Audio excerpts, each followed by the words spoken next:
नमस्कार। मेरे इस चैनल में आप सबका स्वागत है। एकादशी महिमा भाग 11। आज हम बात करेंगे योगिनी एकादशी की। योगिनी एकादशी जो योग से सिद्ध होती है। धर्मराज युधिष्ठिर ने जब श्री कृष्ण से एकादशी के बारे में कथा सुनी तो उनके दिल में जिज्ञासा जागी। उन्होंने श्री कृष्ण से कहा, हे प्रभु, एकादशी की कथा सुनने के बाद आगे की एकादशियों के बारे में भी जानने का मैं बहुत इच्छुक हूँ। अतः आप मुझे आगे की एकादशी के बारे में भी बताइए। श्री कृष्ण ने कहा, हे धर्मात्मा राजन, तुम्हारे इस धर्म का जो स्वभाव है उसी की वजह से तुम्हें एकादशी के बारे में आगे की जानने की इच्छा जागृत हुई है और लोक कल्याण के लिए ही तुमने यह प्रश्न पूछा है। मैं तुम्हें आगे की एकादशी के बारे में बता रहा हूँ। उसका नाम है योगिनी एकादशी। इस कथा की पौराणिक कथा है। स्वर्गधाम में अलकापुरी नामक एक नगरी थी। उस नगरी में कुबेर नामक राजा राज्य करता था। कुबेर नामक राजा शिव भक्त था और शिव की तपस्या में लीन रहता था। प्रतिदिन पूजन, अभिषेक और शिव की आराधना में वह लीन रहता था। उसी के पास हेम नाम का एक माली था जो शिव की पूजा के लिए प्रतिदिन फूल और बिल्व पत्र लेके आता था। माली अपने कर्तव्य से कभी भी नहीं चूकता था। प्रतिदिन उसका नियम था ताजे फूल और बिल्व पत्र लेके आना। लेकिन उस हेम नाम के माली में एक बहुत बड़ा अवगुण था। जी हाँ, उसे अवगुण ही कहा गया है। अत्यंत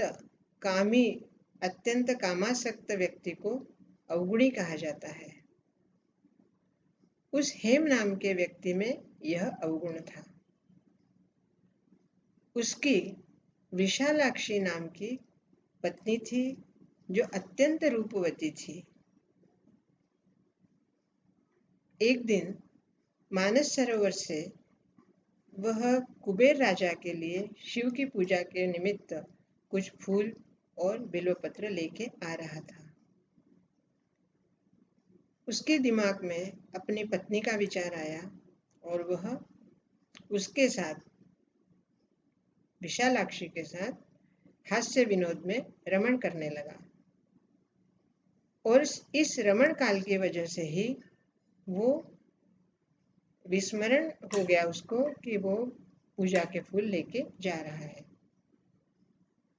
इधर राजा फूल की प्रतीक्षा कर रहा था। प्रतीक्षा करते करते दोपहर हो गई। तब उसने अपने सेवकों से कहा कि आज हेम अभी तक फूल और बिल्वपत्र लेके नहीं आया है, तुम जाकर पता करो। राजा के सेवक जानते थे हेम किस काम में व्यस्त होगा। फिर भी राजा का आदेश था, वो हेम को बुलाने गए। हेम को जब पता चला और जब कहा गया कि राजन ने तुम्हें बुलाया है, तब हेम अत्यंत घबराने लगा। राजा के क्रोध की वजह से उसको डर लगने लगा। राजा के सामने हाजिर होने के बाद राजा अत्यंत क्रोधित हो गए और जब राजा को ये पता चला कि वो किस वजह से आ नहीं पाया, तब राजा ने उसको कहा, अरे नीच, अरे पापी, तूने ये क्या किया? ईश्वरों के ईश्वर भगवान शिव, उनकी पूजा में तेरे इस विषय की वजह से भंग हुआ है। तुझे इसकी शिक्षा अवश्य मिलेगी। तूने देवाधिदेव महादेव के अभिषेक में विलंब करवाया। तेरी ही वजह से आज पूजा में विघ्न हुआ है। अतः मैं तुझे श्राप देता हूं कि तू पृथ्वीलोक जाकर कोढ़ी बन जा। कुबेर राजा के श्राप की वजह से वह हेम तुरंत पृथ्वीलोक पे आया और उसको श्वेत कोढ़ हो गया।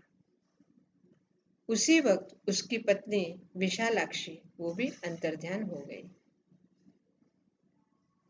इधर हेम भटकते भटकते दुखी होकर एक दिन मार्कंडेय ऋषि के आश्रम आया। मार्कंडेय ऋषि का आश्रम ब्रह्मा की सभा के समान अत्यंत पवित्र और विशाल था। उसने मार्कंडेय ऋषि के चरण पकड़ लिए और कहा, हे ऋषिवर, मुझे इस श्राप से मुक्ति दिलवाइए। ऋषिवर ने अपने तपोबल से उसकी पूर्व जन्म की सारी कथा समझ ली थी। फिर भी उसकी सत्यता की परीक्षा लेने के लिए उन्होंने उससे पूछा कि हे वत्स, तुमने ऐसे क्या पाप किया है जिसकी वजह से तुम्हें ये कष्ट भोगना पड़ रहा है। हेम ने कहा, हे ऋषिवर, मैंने पूर्व जन्म में शिव की पूजन के लिए बिल्व पत्र और फूल लाने का काम किया था और उनकी उस सेवा की ही वजह से मुझे मेरा पूर्व जन्म स्मरण है और इसी वजह से मैंने अपने कामासक्त होने की वजह से शिव पूजन में खंडन हुआ और महाराजा कुबेर ने मुझे ये श्राप दिया और इसी वजह से मैं आज पृथ्वी पर यह श्राप भोग रहा हूं। मार्कंडेय ऋषि ने उसके कहा, हे वत्स, तुमने सत्य कहा है और तुम्हारी सत्यता की वजह से ही मैं तुम्हें इस श्राप से मुक्त करवाऊंगा। हे वत्स, तुम योगिनी एकादशी का व्रत करो, विधि पूर्वक उपवास करके,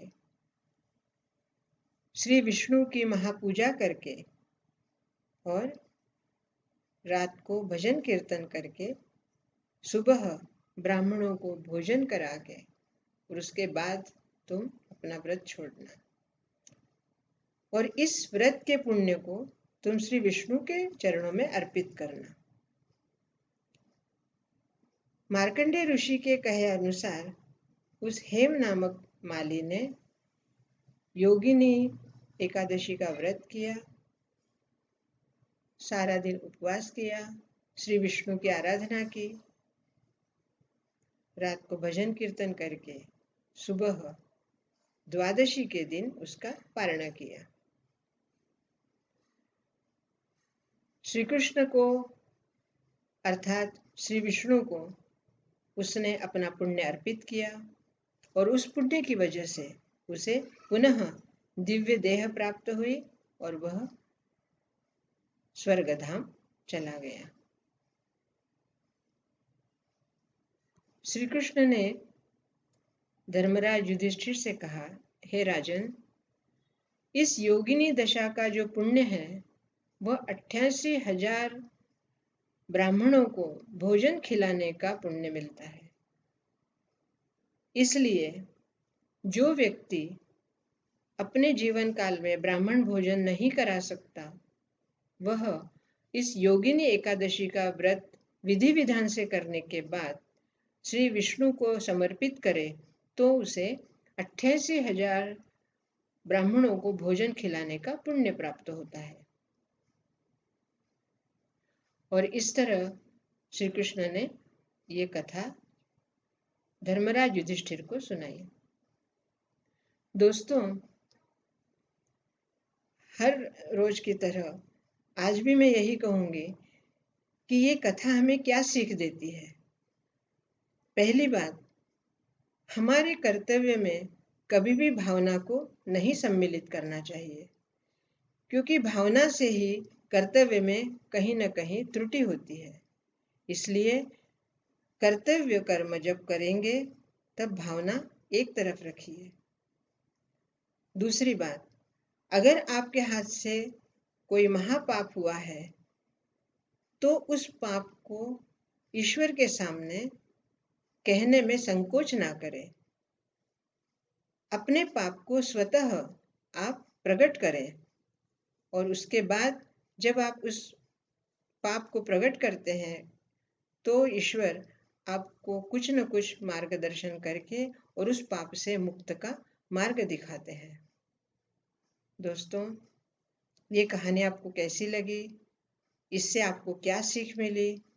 अगर आपको ये पसंद आई हो तो मेरे चैनल को सब्सक्राइब कीजिए, लाइक कीजिए, शेयर कीजिए और कमेंट्स भी दीजिए।